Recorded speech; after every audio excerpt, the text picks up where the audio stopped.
साळुंखे, तू यहाँ क्या कर रहा है?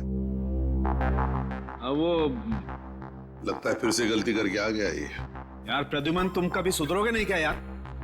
अरे यार नहीं, कोई मजाक नहीं, ठीक है। आगे से तुम किसी ऐसे इंसान से काम कराओ जिसने अपनी जिंदगी में कभी कोई गलती नहीं की। मैं जा रहा हूँ, बाय। अरे सर, डॉक्टर तारिका। क्या? मेरे कहने का मतलब है सर कि तारिका जी अकेली पड़ जाएंगी अगर आप चले गए तो। अच्छा, तो मतलब आपको तारिका जी की फिक्र है, सालुके की फिक्र नहीं है ना? ठीक है, तो मैं जा रहा हूँ, ठीक है, बाय। यार लेकिन जो बात बताने के लिए आया था वो तो बता के जा। वो आप इनकी डॉक्टर तारिका जी से पूछ लीजिएगा। मैं जा रहा हूँ, बाय। अच्छा ठीक है, बाय। 1 मिनट में वापस आ जाएगा। हाँ दया, देखा? देखो दया, मैं ना सिर्फ और सिर्फ तुम्हारी वजह से वापस आया हूँ। हाँ, क्योंकि मैं जानता हूं एक सिर्फ तुम हो जो मुझे अच्छी तरह से समझते हो। बाकी ये लोग तो मेरी नौकरी छीनने पर लगे हुए हैं। सर वो मैं नहीं, कुछ कहने की जरूरत नहीं है। मैं तुम्हें बहुत अच्छी तरह से समझता हूँ। वैसे समझता मैं इन लोगों को भी बहुत अच्छी तरह से हूँ। वैसे दया, जो बात तुझे बताने के लिए आया था जरा पूछ ले, क्या बात है? अब सर देखो दया, जो लाश आप लोगों को मिली थी ना, उसका डीएनए मैच हो गया है और वो लाश विशाल की है। क्या? विशाल की है? मतलब हमारा शख्स सही निकला? बिल्कुल। और जो जूतों के निशान आपको विशाल के घर से मिले थे, वो किसी ऐसे आदमी के हैं जो एक पांव से लंगड़ा के चलता है। ये कैसे पता चला सालुंखे सर? देखो, जब कोई इंसान लंगड़ा के चलता है तो उसका एक पैर पर वजन ज्यादा होता है और दूसरे पैर पर वजन कम होता है, और इसीलिए दोनों पैरों का अलग अलग निशान पड़ता है। वाह सालुंखे साहब, वाह, बड़ा तगड़ा ऑब्जर्वेशन है आपका। Thank you. समझता क्या है? वैसे साळुंखे यार, वो कागज के टुकड़े जो मिले थे विशाल के घर से, उन पर कुछ लिखा हुआ था, वो क्या है?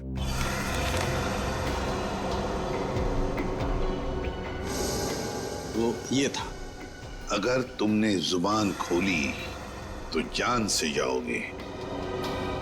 विशाल को धमकी? लगता है विशाल कोई राज जान गया था सर, और इस राज की कीमत उसे अपनी जान गंवा के देनी पड़ी। सर खूनी जरूर इस स्पेस एजेंसी का ही कोई होगा सर, या फिर आसपास का कोई होगा, वरना स्पेसक्राफ्ट या हवाई जहाज से उसे नीचे फेंकना मुश्किल है सर। बिल्कुल वैसे ही हुआ होगा। बॉस, अभी सालुके के सुरागों की पोटली खाली नहीं हुई है। और भी कुछ बाकी है क्या? हाँ, एक ऐसी चीज जो आपको खूनी के एकदम नजदीक तक ले जाएगी। तो बताइए ना डॉक्टर साहब।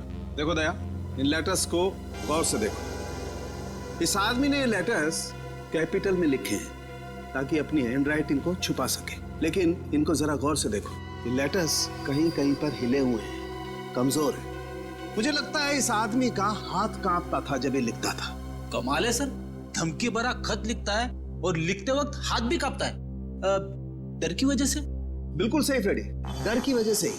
दरअसल इसके हाथ में कोई तकलीफ थी, न्यूरोटिक तकलीफ। जब ये डरता था, इस आदमी का हाथ कांपता था। जब इसने ये नोट लिखा, ये डरा हुआ था, इसीलिए इसका हाथ कांप रहा था, और ये अक्षर इस तरीके से बने।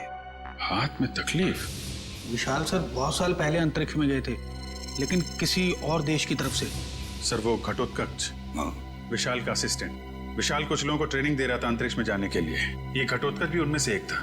मगर अभिजीत, अंतरिक्ष में जाने के लिए वो आदमी मानसिक तौर पर और शारीरिक तौर पर बिल्कुल फिट होना चाहिए, हट्टा कट्टा होना चाहिए। इस घटोत्कच को क्यों सिलेक्ट किया गया? उसके तो हाथ में तकलीफ है। और घटोत्कच के इस कमजोरी के बारे में विशाल को पता चला, इसलिए शायद घटोत्कच ने विशाल को अपना मुंह बंद रखने के लिए उसे जान से मारने की धमकी दी होगी। ये हो सकता है।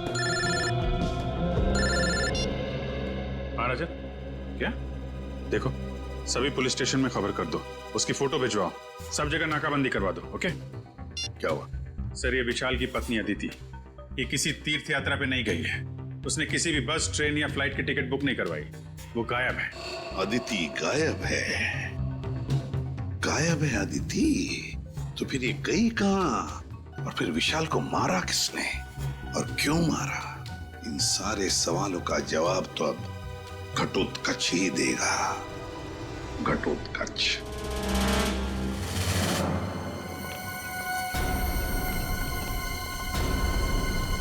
शरीर घटोत्कच का घर सर।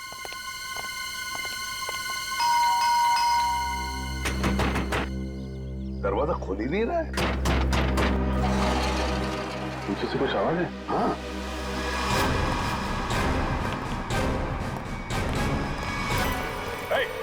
पकड़ो उसे।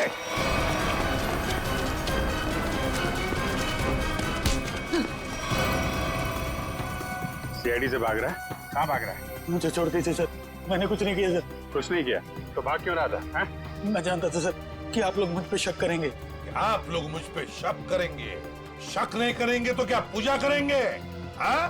तुमने विशाल को चिट्ठी भेजी थी ना, धमकी भरी। अगर तुमने अपना मुंह खोला तो जान से जाओगे। भेजी थी या नहीं? बोल। हाँ सर, वो खत मैंने लिखा था सर, लेकिन वो मेरी भूल थी जो मैंने गुस्से में की थी सर। मैंने विशाल सर को नहीं मारा था। ऐसी कहानी हम लोग बहुत सुन चुके हैं, समझे? मैं सच कर रहा हूँ सर, मैं तो 3 दिन पहले विशाल जी के घर पे गया था उनसे माफी मांगने के लिए। तुम यहाँ पर क्यों आए हो? देखिए विशाल जी, मैं आपसे अपनी उस चिट्ठी के लिए माफी मांगने के लिए आया। उस वक्त मैं शराब के नशे में था और शराब के नशे में ही अक्सर सच्ची बात जुबान पर आ ही जाती है। देखिए आप ऐसा मत कहिए, आप न सिर्फ मेरे दोस्त हैं बल्कि मेरे मार्गदर्शक भी हैं। अगर आपने मुझे माफ ना किया तो मैं अपनी नजरों में गिर जाऊंगा। ठीक है, मैंने तुम्हें माफ किया। देखिए आप कुछ परेशान नजर आ रहे हैं। परेशान? नहीं, मुझे काहे की परेशानी है?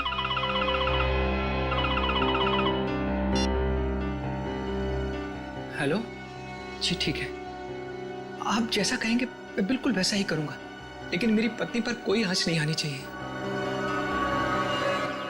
आदिति किडनैप हो गई और फिर किडनैपर आदिति को कोई नुकसान ना पहुंचाए, इसलिए विशाल ने ऐसी कहानी बनाई कि आदिति तीर्थ यात्रा पर चली गई। दया का फोन। आ दया। अच्छा, चोरी की गई गाड़ी का पता चल गया? एक्सीलेंट।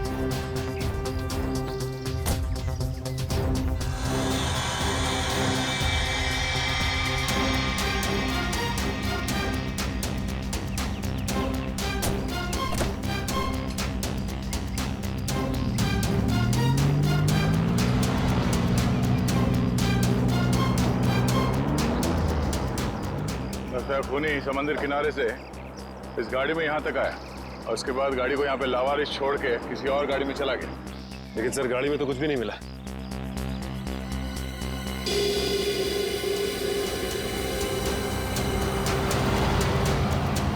ये देखो, सीसीटीवी कैमरा लगा हुआ है इस ट्रैफिक पोस्ट पे। जरूर उस खूनी का चेहरा इस कैमरे का कैद हो गया होगा। इसके लिए काम करो, आरटीओ को कांटेक्ट करो और इस कैमरे की फुटेज ले लो। सर हेलो, क्या आदित्य मिल गई? कौन सा हॉस्पिटल में है? हेलो सर, मैं इंस्पेक्टर प्रशांत। हाँ, मैंने ही आपको फोन किया। अच्छा, आदिति की तबीयत कैसी है? सर उन्हें गोली लगी थी। गोली लगी थी? जी हाँ, उनका ऑपरेशन हुआ है, अब वो खतरे से बाहर है। लेकिन ये आदिति मिली कहाँ तुम लोगों को? सर हम लोग पेट्रोल पे थे। Hello control room. Yes sir, यहाँ सब कुछ ठीक है सर। ओवर। अरे राघव, वो देखो, किसी औरत को जबरदस्ती ले जाया जा रहा है।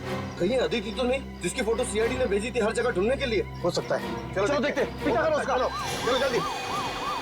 एक काम करो, सायरन बंदी रखो ताकि उन्हें पता नहीं चले कि हम लोग उनका पीछा कर रहे हैं। बोल रहे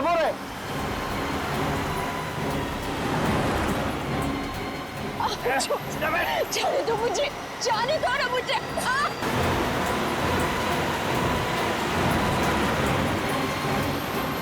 कैसे भी पकड़ना है उन लोगों को, पीछा करो जल्दी। वो देखो, टेप ले लो।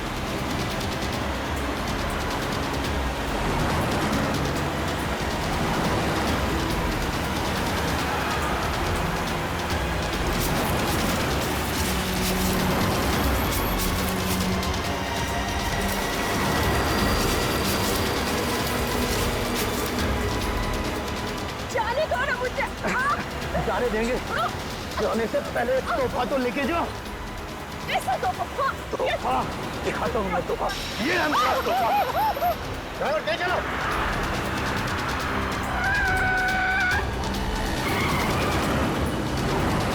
और तेज ड्राइवर।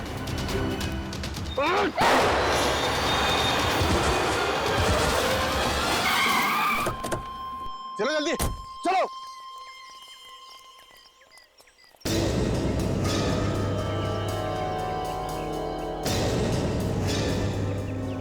ओ नो, ये तो आदिति ही है। इसे तो गोली लगी है। चलो जल्दी से हॉस्पिटल लेके चलते हैं। चलो चलो।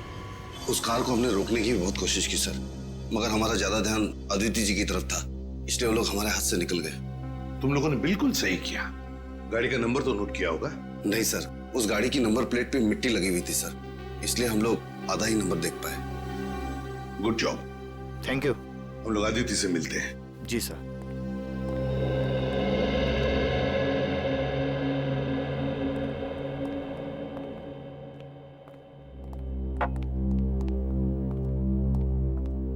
अदिति, अब कैसी हो? ठीक हूँ।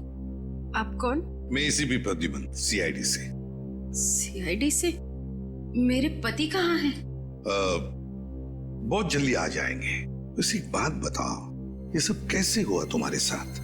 2 दिन पहले जब मैं सब्जी मंडी से घर लौट रही थी, कुछ लोग मुझे अपने गाड़ी में डालकर साथ ले गए। उनमें से किसी का चेहरा देखा आपने? नहीं, उन्होंने अपने चेहरे पर मास्क डाल रखा था।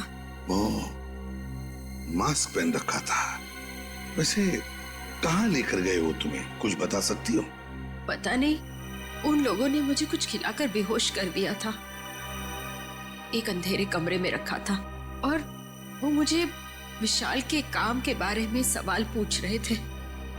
विशाल के काम के बारे में? तो तुमने क्या कहा? मैंने उन्हें कहा कि विशाल अपने काम के बारे में मुझसे कोई बातचीत नहीं करते, लेकिन उन्हें लगा कि मैं झूठ बोल रही हूँ। नहीं आदित्य, देखो अदिति, देखो जिन्होंने भी ये किया है ना तुम्हारे साथ, उनको हम कड़ी से कड़ी सजा दिलवाएंगे, ये मेरा वादा है। सब आप उन्हें मत छोड़िएगा। वो लोग देशद्रोही है। कुछ देर बाद उनका बॉस भी उसी कमरे में आया और उसने मुझसे कहा कि विशाल मुझसे ज्यादा अपने देश से प्यार करते हैं। मैंने उन्हें जवाब दिया कि मुझे गर्व है कि विशाल पहले एक अच्छे नागरिक है और फिर एक अच्छे पति। बिल्कुल सही कहा तुमने, बिल्कुल सही कहा। और सच कहूं, हमें भी तुम पर गर्व है, क्योंकि तुमने ये सब किया ना इसकी वजह से। अच्छा बताओ, क्या तुमने उस आदमी का चेहरा देखा? नहीं सर, उसने भी अपने चेहरे पे मास्क डाल रखा था, लेकिन हाँ, गुस्से में आकर मैंने उस पर झपटकर हमला किया था। अच्छा?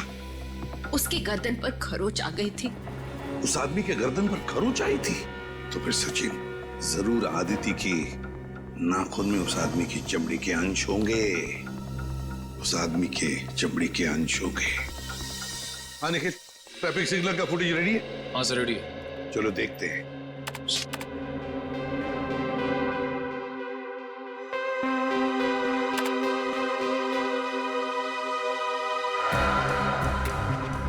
तो रात का फुटेज है, समझ में नहीं आ रहा है। दिन का फुटेज दिखाओ।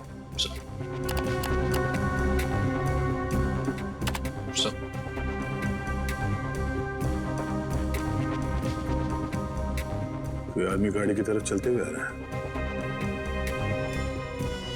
निखिल, पॉज करो, रिवाइंड करो और फिर से प्ले करो।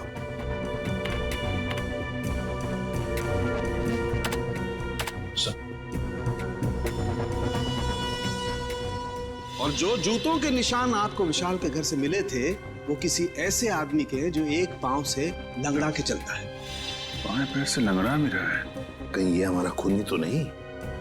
सर, मगर ये आदमी है कौन? इसका चेहरा तो दिख ही नहीं रहा है। पता चल जाएगा फ्रेडी, ये है कौन ये पता चल जाएगा। लाल जूते जो पहने हैं।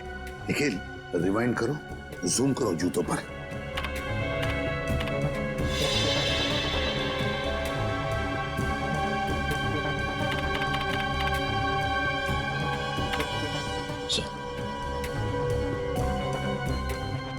ये जूते मैंने कहीं देखे हैं सर। देखे? कहां पर? किसके पैरों में? सर आज विशाल सर नहीं आए हैं।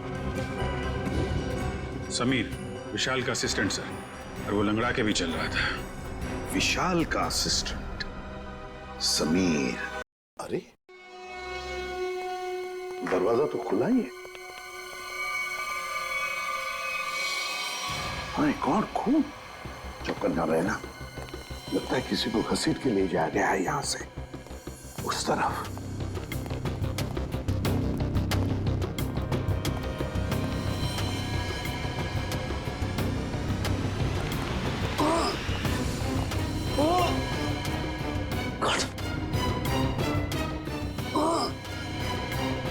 सर ये तो समीर है।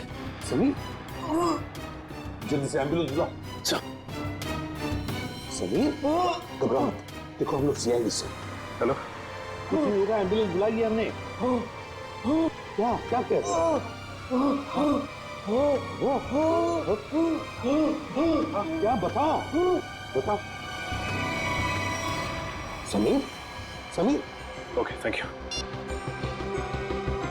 सर। एम्बुलेंस आ रही है सर। समीर तुम मर गया। माय गॉड सर, हम तो सोच रहे थे कि ये समीर ही गुनहगार है, लेकिन यहाँ तो समीर का ही किसी ने खून कर दिया। वही तो, इस शतरंज के खेल का असली खिलाड़ी तो कोई और ही है, कोई और ही है। समीर के घर में से जो डॉक्यूमेंट्स मिले उससे पता चलता है कि समीर विशाल के लिए काम करता था।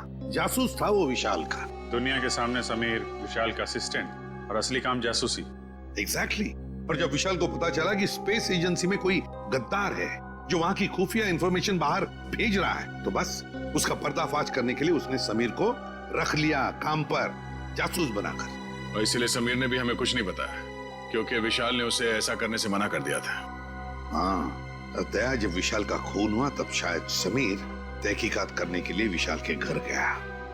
और जैसे ही खूनी को लगा कि समीर उस तक पहुंचने वाला है, उसने समीर का भी खून कर दिया। बॉस, आसानों की अदिति के नाखूनों में चमड़ी के अंश मिले? हाँ मिले ना, उसके नाखूनों में चमड़ी के अंश मिले। तो जब मैं आप लोगों को बताऊंगा कि उस चमड़ी का डीएनए किसका था, आप लोग दंग रह जाएंगे। डॉक्टर साहब, रियलिटी शो के विनर का नाम अनाउंस करने जैसा सस्पेंस मत बढ़ाइए। नाम बताइए ना प्लीज। बॉस, उस आदमी का नाम है deputy director Harish. Hello sir, मैं यहाँ का डिप्टी डायरेक्टर हूँ। हरीश मेरा नाम है। क्या? Deputy director Harish? तभी तो समीर मरते वक्त हाँ हाँ हाँ ऐसे कर रहा था। क्या क्या कह रहे हो? समीर कहना चाहता था हरीश, वो हरीश का नाम लेना चाहता था। Deputy director Harish, space agency का deputy director Harish. Excuse me sir, आप लोग यहाँ? जरा हरीश जी को बुलाइए। कहाँ है वो? सर वो तो कुछ ही घंटे पहले चले गए। चले गए? कहाँ गए, कुछ पता है आपको? नहीं सर, वो बड़ी जल्दी में थे, इसलिए बिना कुछ बताए निकल गए। कोई बात नहीं, हम पता लगा लेंगे। उनके गाड़ी का नंबर दीजिए। जी। हेलो, हाँ बोल रहा हूँ। कहाँ पे? एमआई इलाके में? ठीक है, ओके सर। हरीश की गाड़ी एमआई इलाके में देखी गई है सर। एमआई इलाके में? हाँ सर। शेयर जरा नक्शे में चेक करो, एमआई इलाके में हरीश कहाँ जा सकता है? सर एमआई इलाके के आगे तो बॉर्डर है, हमारे राज्य की सीमा, और ये बॉर्डर एमआई इलाके से 15 किलोमीटर दूर है। तो ये उड़ान भर के हरीश अपना घोंसला कहीं और बनाना चाहता है। और सर उड़ान भरने के लिए पास में ही एक रनवे और एयरफील्ड भी है। फिर तो सर ये शहर से नहीं, देश से बाहर निकलने का प्लान बना रहा होगा। तो चलो इसके प्लान का आज क्लाइमैक्स कर देते हैं।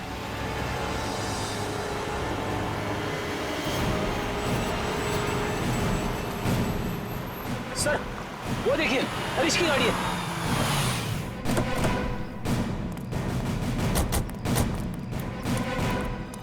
सर गाड़ी तो खाली है सर, तो लगता है भाग गया हरीश। लगता है वो एयरफील्ड की तरफ गया है। चलो लेट्स गो।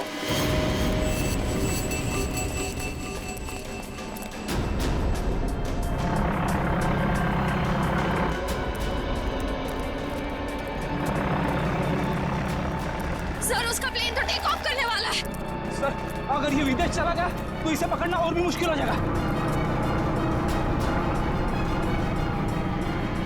कहीं नहीं पहुंचेगा ये। Oh no.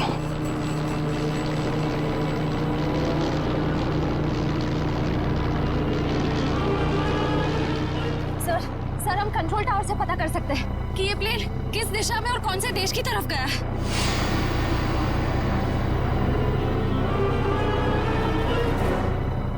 पता तो कर सकते हैं श्रेया, मगर क्या सर? पता नहीं क्यों मुझे ऐसा लग रहा है कि हम अब भी असली खूनी तक नहीं पहुंचे हैं। सर इस हरीश तक पहुंचते पहुंचते रह गए सर। नहीं निखिल, असली खूनी ये हरीश नहीं है। हरीश नहीं है तो फिर कौन है सर? अब मेरी समझ में आ रहा है कि सब किसका क्या धरा है। चलो। इंग्लैंड के आसमान में भी दिखाई दे रहा है। अगला नंबर हमारे देश इंडिया का है दोस्तों। तैयार हो जाओ आसमान में प्रकृति की आतिशबाजी देखने के लिए। वो देखो शुरू हो गया।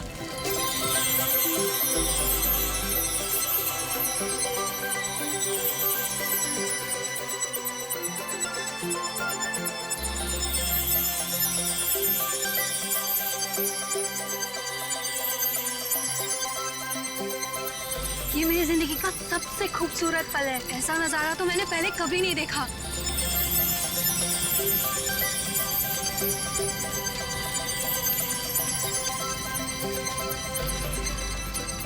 हे गाइस, वो देखो आसमान से शायद कुछ गिर रहा है।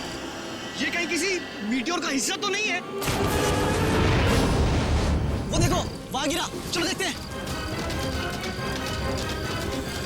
ये तो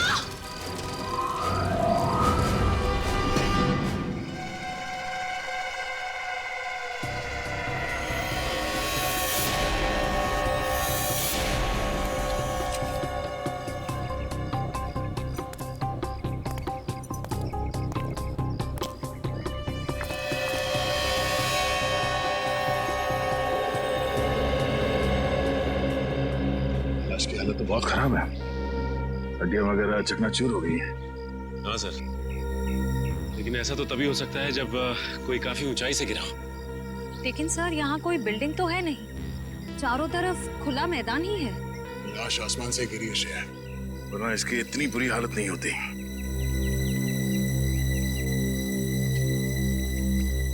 कब हुआ ये, कितने बजे? यही कोई रात 3:15 बजे।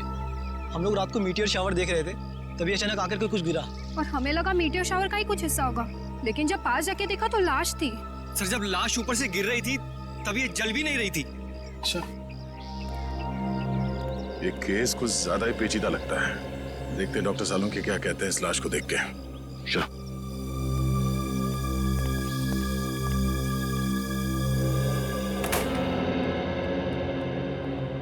अरे सालुंके साहब, कुछ पता चला?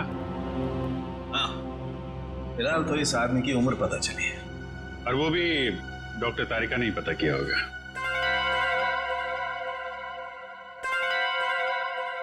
मैंने पता किया है। आपने किया है? जी हाँ। कोई शक है आपको? नहीं, शक की क्या बात है, आपने पता किया होगा तो ठीक ही किया होगा। वैसे क्या क्या पता क्या किया आपने? पता ये किया कि इस आदमी की उम्र 120 साल है।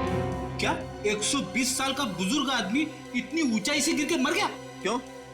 कहीं लिखा हुआ है कि 120 साल का आदमी ऊंचाई से नहीं गिर सकता? आप लोगों से कुछ गलती तो नहीं हो गई? आप एक काम कीजिए, तारिका जी से कंफर्म कर लीजिए। बताओ भाई ने। हाँ अभिजीत, इनके एक्सरे स्कैन्स देख लो। देखो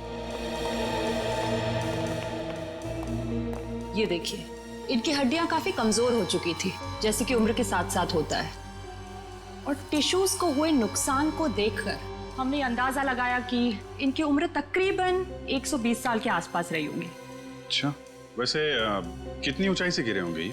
फिलहाल ये बता पाना मुश्किल है। सर हो सकता है इस आदमी को किसी हवाई जहाज से फेंका गया। सर वो केस याद है ना आपको, जब एक लाश को हेलीकॉप्टर से फेंका गया था?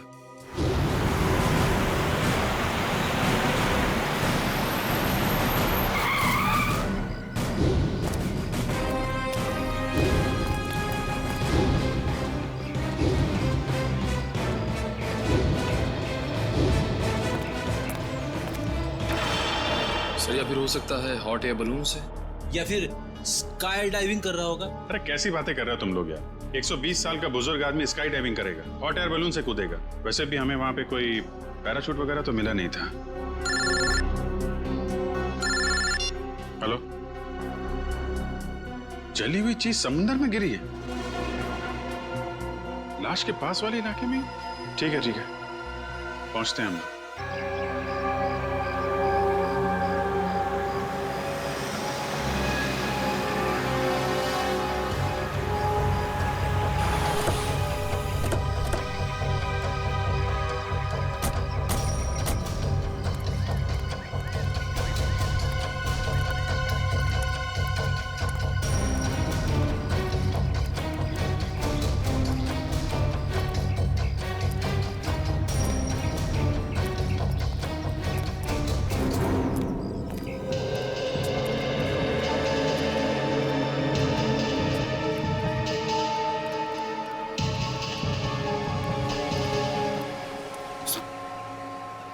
कुछ पता चला क्या गिरा था समुद्र में? नहीं सर, समुद्र में क्या गिरा अब तक कुछ पता नहीं चला। अच्छा, पहली बार किसने देखा था उस चीज को समुद्र में गिरते हुए? शंकर ने कह रहा था कि जब वो अनोखी चीज समुद्र में गिरी तो वो बॉम्ब की तरह फट गई और उसमें से चिंगारियां भी निकली। सर हो सकता है ये कोई बॉम्ब ही हो, शायद किसी ने ऊपर से फेंका। नहीं सचिन, कोई समुद्र में बॉम्ब क्यों गिराएगा? बात कुछ और ही है। वो ना हो इसका उस लाश के साथ जरूर कुछ संबंध है। ये शंकर कहाँ? सर वो रहा सर।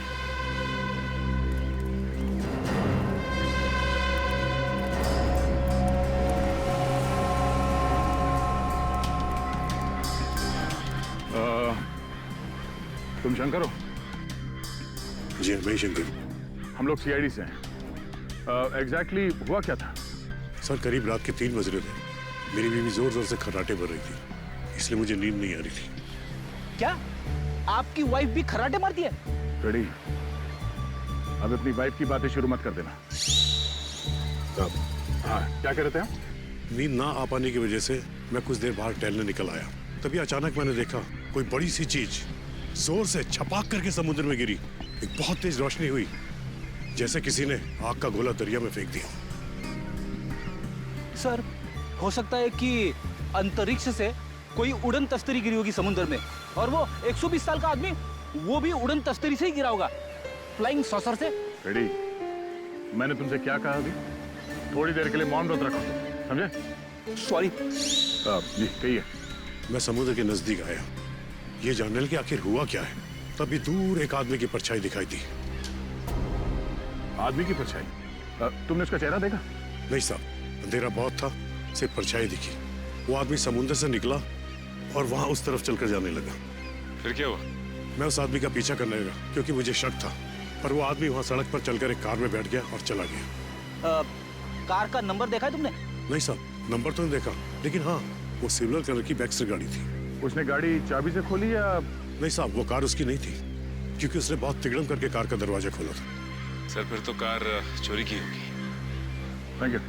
अब ये पता करना पड़ेगा कि शहर में कितनी सिल्वर रंग की बैक्स्टर कार है जो चोरी हुई है और उनके नंबर्स क्या क्या हैं।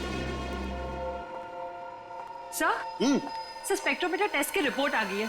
देखिए मुझे लाश के कपड़ों में से क्या मिला है। क्या मिला है?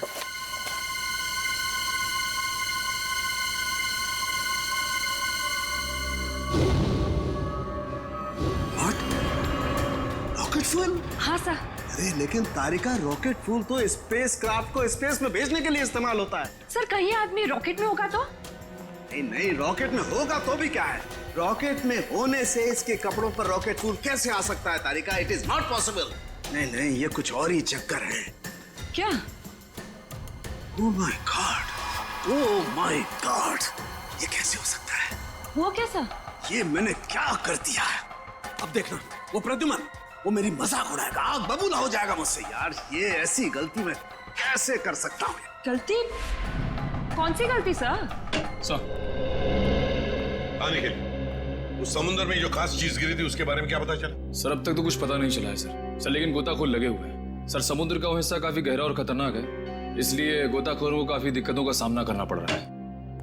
बॉस, अभी तो और भी दिक्कतों का सामना करना पड़ेगा। और भी दिक्कतों का? मतलब क्या डॉक्टर साहब आपका? मतलब ये अभिजीत के मुझसे बहुत बड़ी गलती हो गई है। गलती? ऐसी क्या गलती कर दी सर आपने? दया, अगर प्रद्युमन ये वादा करे कि वो मुझसे नाराज नहीं होगा तो मैं बता सकता हूँ। नहीं नहीं, अरे मैं नाराज क्यों हूँगा? मैं तो मिठाई बांटूंगा, क्योंकि the great intelligent and genius doctor Salunkhe ने जिंदगी में पहली बार अपनी गलती मान ली। तो डॉक्टर साहब बताइए, क्या गलती की आपने? गलती दरअसल मुझसे ये हुई है कि उस आदमी की उम्र 120 साल नहीं है। क्या? क्या 120 साल की नहीं है? नहीं। तो फिर क्या उम्र होगी उसकी? लगभग 50 साल। क्या साळुंखे, तूने 50 साल के आदमी को 120 साल का बना दिया? इतनी बड़ी गलती की तूने?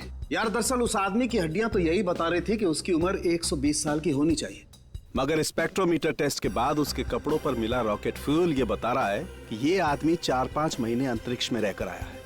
क्या उसके कपड़ों पर रॉकेट फ्यूल मिला? हाँ, और अंतरिक्ष में हड्डियों की डेंसिटी हर महीने 2% घटती जाती है। मतलब लाश अंतरिक्ष में से गिरी है? नहीं फ्रेडी, लाश अंतरिक्ष से अगर गिरती तो जल जाती, धरती पर पहुंचने से पहले ही उसके चीथड़े उड़ जाते, मगर ऐसा हुआ नहीं। मतलब ये लाश किसी स्पेसक्राफ्ट से गिरा है जब वो धरती पे वापस आ रहा होगा। मगर दया, हमारे देश से कोई स्पेसक्राफ्ट तो किसी इंसान को लेकर अंतरिक्ष में गया ही नहीं। फिर भी अभिजीत, हमें पता तो लगाना ही पड़ेगा कि है कौन ये, और फिर वो गिरा तो गिरा कहां से और कैसे, और ये तो हमें हमारी स्पेस एजेंसी ही बता सकती है। हेलो सर, मैं यहाँ का डिप्टी डायरेक्टर हूँ, हरीश मेरा नाम है। कहिए। हरीश जी, हम यहाँ पर एक ऐसे आदमी के सिलसिले में आए हैं जिसका खून हुआ है, मगर उसने अंतरिक्ष में 4-5 महीने गुजारे हैं। आपको तो इस बात की जानकारी होगी ना कि हमारे देश से कौन कौन आदमी अंतरिक्ष यात्रा करके आया? यस, जानकारी तो पूरी है, पर हमें ये जानकारी किसी को भी देने की अनुमति नहीं है, फिर चाहे वो सीआईडी क्यों ना हो। लगता है हरीश जी, आप इस बात की गंभीरता को समझ नहीं पा रहे हैं। एक आदमी का खून हुआ है, खून। एक ऐसा आदमी जो शायद आपका साथी था, जो आपके साथ उठता बैठता था, हंसता खेलता था, खाता पीता था, और इसीलिए हम ये जानना चाहते हैं कि क्या आपका कोई साथी लापता है क्या? सर, ये जो भी इंसान है ये हमारा साथी हो ही नहीं सकता, क्योंकि अभी तक हमारे देश की तरफ से कोई भी स्पेसक्राफ्ट एस्ट्रोनॉट लेके अंतरिक्ष में गया ही नहीं है। हो सकता है कोई चोरी छुपे गया हो अंतरिक्ष में। नहीं सर, स्पेस को इतनी साधारण जगह नहीं है, हमारी जानकारी के बिना वहां जाना असंभव है, इम्पॉसिबल। अच्छा, आपके स्टाफ में से ऐसा कोई आदमी है जो आज काम पे नहीं आया? सर, विशाल सर काम पे नहीं आए हैं। विशाल काम पर नहीं आया? अच्छा, क्या विशाल कभी अंतरिक्ष में गया था? हाँ सर, विशाल सर बहुत साल पहले अंतरिक्ष में गए थे, लेकिन किसी और देश की तरफ से। एक्चुअली सर, वो हमारे यहाँ का हेड इंजीनियर है। यहाँ के हर प्रोजेक्ट की शुरुआत उसी की देखरेख में होती है। 3 साल पहले 5 महीने के लिए वो अंतरिक्ष में गया था, जॉइंट नेशन स्पेस प्रोग्राम के तहत। अच्छा, गया था। अभिजीत, साळुंखे ने भी तो यही कहा कि वो इंसान 4-5 महीने के लिए अंतरिक्ष में था। हाँ सर, विशाल सर हमें अंतरिक्ष में जाने की ट्रेनिंग दे रहे थे। और क्या विशाल का कद 5 फुट 7 इंच था? जी। फिर तो सर जिसकी लाश मिली है शायद वो विशाल ही है। मुझे तो यकीन ही नहीं हो रहा। नहीं हरीश जी, देखिए, जब तक डीएनए मैच नहीं होता हम यकीन से नहीं कह सकते कि वो लाश विशाल की ही है, लेकिन हमें विशाल के सारे मेडिकल डिटेल्स चाहिए और विशाल के घर का पता भी। जी।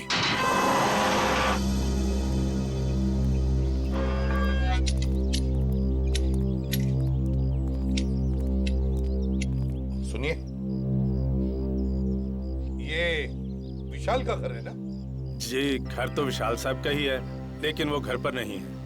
हाँ, वो तो पता है हमें, लेकिन क्या विशाल जी के कोई घर वाले या परिवार वाले, कोई दोस्त वगैरह आसपास रहते हैं क्या? जी, विशाल साहब की पत्नी अदिति मेम साहब तीर्थ गई हैं। आप लोग? हम लोग सीआईडी से। सीआईडी? जी। कहिए, क्या बात है? आप कौन है? आपका नाम क्या है? जी, मेरा नाम बिरजू है। अच्छा, देखो बिरजू, हमें एक लाश मिली है। लाश? और हमें शक है कि वो लाश विशाल जी की है। ये कैसे हो सकता है? विशाल साहब नहीं मर सकते।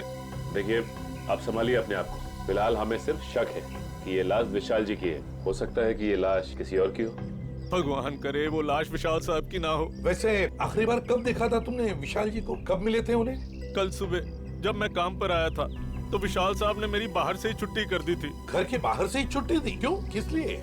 जी पता नहीं, ऐसा पहले कभी नहीं हुआ है। मैंने विशाल जी से कहा कि मैं घर की सफाई कर देता हूँ, झाड़ू पोछा कर देता हूँ, मैं फिर चला जाता हूँ, लेकिन उन्होंने मुझे घर में घुसने ही नहीं दिया। आपको उन्होंने घर में घुसने ही नहीं दिया? जी हाँ, उनका बर्ताव बड़ा अजीब सा था। जब उन्होंने अदिति मेम साहब के तीर्थ पर जाने की बात कही तो मुझे बड़ा अजीब सा लगा, मुझे यकीन ही नहीं हुआ। लेकिन क्यों? क्योंकि अदिति मैडम इस तरह अचानक कहीं नहीं जाती। अगर वो शहर से बाहर कहीं जाती भी हैं, तो महीनों पहले वो अपनी तैयारी पूरी कर लेती हैं। अच्छा, साहब ने तुम्हें घर के अंदर आने से मना कर दिया। वैसे बिरजू, हम घर के अंदर देखना चाहते हैं। तुम्हारे पास घर की चाबी तो होगी? जी हाँ। हम ये देखना चाहते हैं ऐसी क्या वजह थी जो साहब ने तुम्हें घर के अंदर आने से मना कर दिया। जी अभी खोलता हूँ।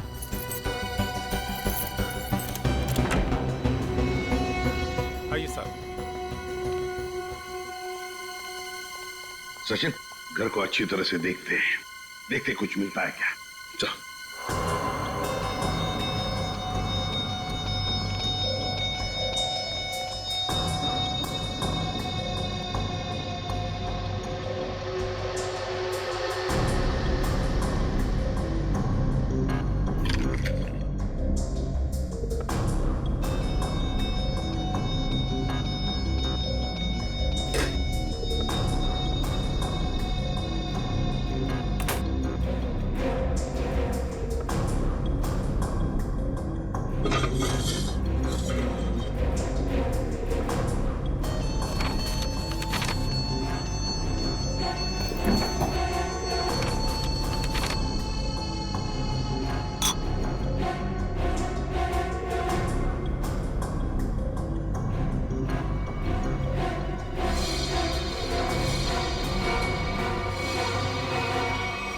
इसकी कागज के टुकड़े पर कुछ हल्का हल्का सा लिखा हुआ है।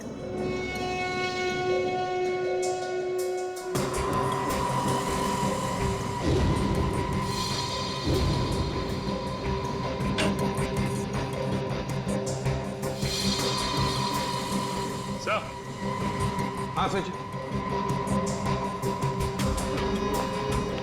ये देखिए सर, जूतों के निशान। वो इस खिड़की से इस घर के अंदर आया है।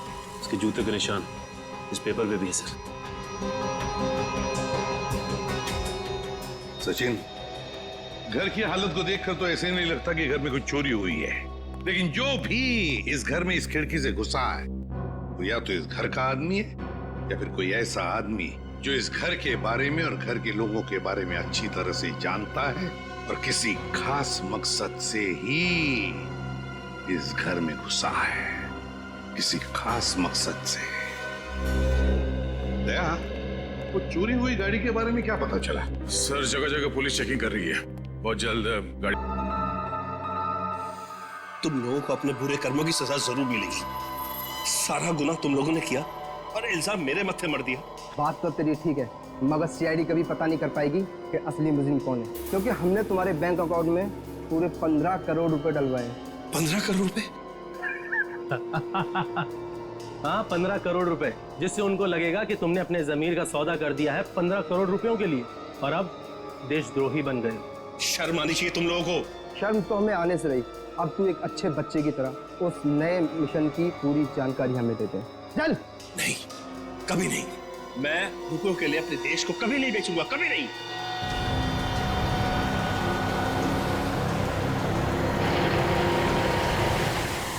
देख, मैं तुझे आखिरी बार बोलता हूँ, बता दे, जिंदा छोड़ दूंगा तुझे, वरना तुम्हारे मरने के बाद वो जानकारी तो हम हथिया ही लेंगे।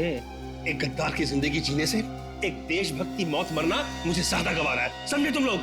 हाँ, मगर अफसोस, कानून और देशवासियों की नजरों में तू हमेशा एक गद्दारी कहलाएगा। नहीं रहेगा। कोई अपनी जगह से नहीं लेगा। क्या नीचे हाथ खोलो, उठ।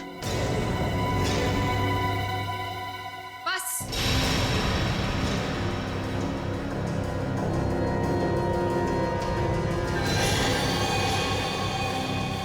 बहुत हो चुका ये नाच गाना, अब काम की बात करें। हाँ, काम की बात भी हो जाएगी। अदिति, तुम लोग मुझे देखकर चौंके नहीं? नहीं, हमें पहले ही पता चल गया था। ज्यादा चालाक बनने के चक्कर में तुम खुद अपनी जाल में फंस गई। तुम्हें याद है तुमने कहा था कि 2 दिन पहले तुमने हरीश के गले को खरोचा था, हा?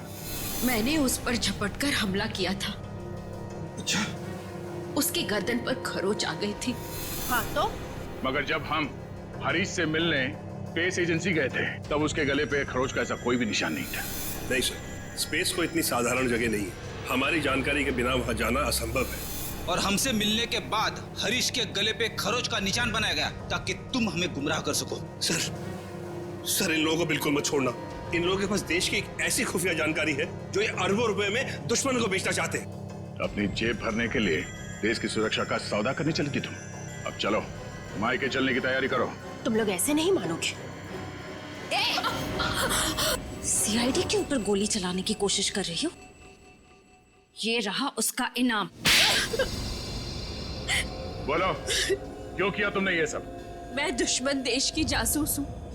8 महीने पहले मैंने विशाल से शादी की ताकि भारत की स्पेस एजेंसी की सीक्रेट्स और आने वाली प्रोजेक्ट्स की जानकारी मैं चुरा सकूं। मगर तुम्हारे पति विशाल को तुम्हारी हरकतों और हाव भाव पे शक हुआ और इसीलिए उसने तुम्हारे पीछे जासूस लगा दी। विशाल को सिर्फ इतना ही शक था कि स्पेस एजेंसी में कोई गद्दार है, लेकिन वो ये नहीं जानता था कि गद्दार खुद उसकी पत्नी ही है। जब तुम्हें ये जासूसी वाली बात पता चली तो तुमने उस जासूस समीर को मार दिया और अपने आप को अगवा करने का प्लान बना लिया। क्योंकि मुझे लगा था कि मुझे छुड़वाने के लिए विशाल उन अगवा करने वाले लोगों को वो खुफिया जानकारी दे देगा, लेकिन शायद विशाल को मुझसे ज्यादा देश से प्रेम था, इसलिए विशाल ने उन्हें गलत इन्फॉर्मेशन दी और मुझे छुड़वा लिया। और तुम्हें इस बात का गुस्सा आया और तुमने विशाल को प्लेन से नीचे धक्का दे दिया। हाँ, मैंने प्लेन क्रैश करवाया था और खुद पैराशूट से नीचे आ गई। और फिर तुमने मुझे फंसाने का प्लान बनाया? क्योंकि मैं चाहती थी कि विशाल के खून का और इस सारी गद्दारी का इल्जाम तुम्हारे सर पर आ जाए। मगर तुमने कभी ये नहीं सोचा कि सीआईडी कभी ना कभी सच का पता लगा ही लेगी। तुम इस देश को बर्बाद करना चाहती थी, अब इस देश की खातिरदारी भी देख लो। फांसी के लिए तैयार हो जाओ तुम।